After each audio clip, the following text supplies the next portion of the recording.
ये हमारे लिए इंटरटेन का बायस बनता है। हम एक दूसरे के साथ रास्ते पर रहते हैं। हम अपने पसंदीदा लोगों को फॉलो कर सकते हैं।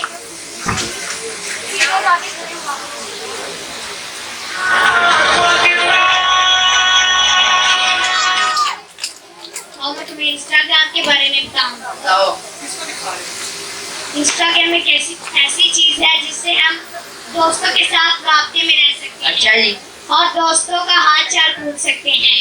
इंस्टाग्राम एक ऐसी चीज है जिससे हम वॉइस मैसेज भी कर सकते हैं और रिटर्न मैसेज भी कर सकते हैं।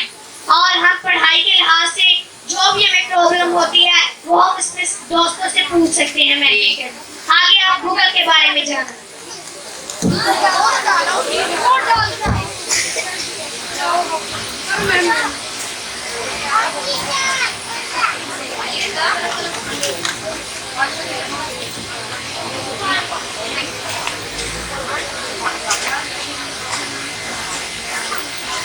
मैं तुम्हें गूगल के बारे में बताता हूँ। बताओ। ये बहुत तेज चीज है। अच्छा जी। अगर हम एक लफ्ज़ बोले तो सब कुछ सामने आ जाता है। अच्छा। और हमें स्टडी के लिहाज से कोई भी मुश्किल पेश हो तो गूगल से मदद ले सकते हैं और गूगल हमारे हर सवाल का जवाब देता है। ये तो बहुत मजे की चीज है। मैं भी यूज करके देखता हूँ। करो।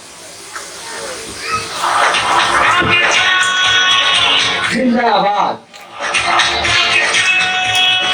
जिंदाबाद।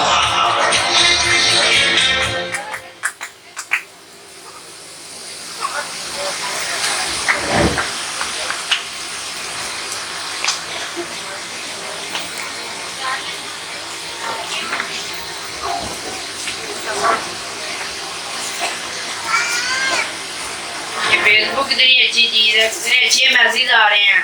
इतना चलाने का मजा आ रहा है। गूगल भी कितनी अच्छी चीज है।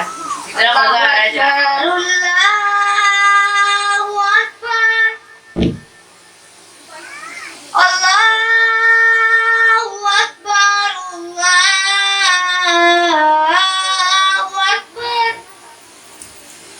अशहदु अल्ला इलाहा इल्लल्लाह अशहदु अल्ला इलाहा इल्लल्लाह अशहदु अन्ना मुहम्मदर रसूलुल्लाह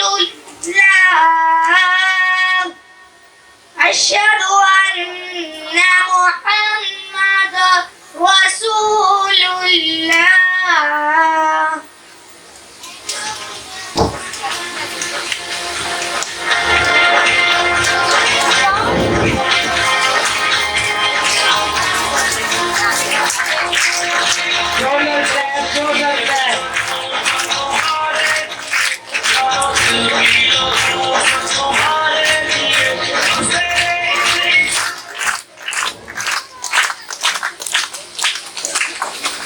इस चीज से हमें ये सबक मिलता है कि सोशल मीडिया इस्लामी दुनिया को बहुत पीछे छोड़ चुकी है।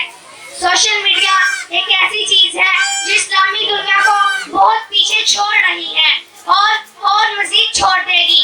अगर हम सुबह नमाज पढ़ने के लिए वैसे तो उठते ही नहीं है, लेकिन अगर हम उठते भी हैं तो सबसे पहले मोबाइल फोन चेक करते हैं किसी का मैसेज या कॉल तो नहीं आई। अगर आई होती है तो हम जवाब देके फिर सो जाते हैं। हमें ना नमाज की फिक्र ना कुरान की फिक्र। सोशल मीडिया एक ऐसी चीज है जो हमारे लिए फायदेमंद भी बहुत है और नुकसान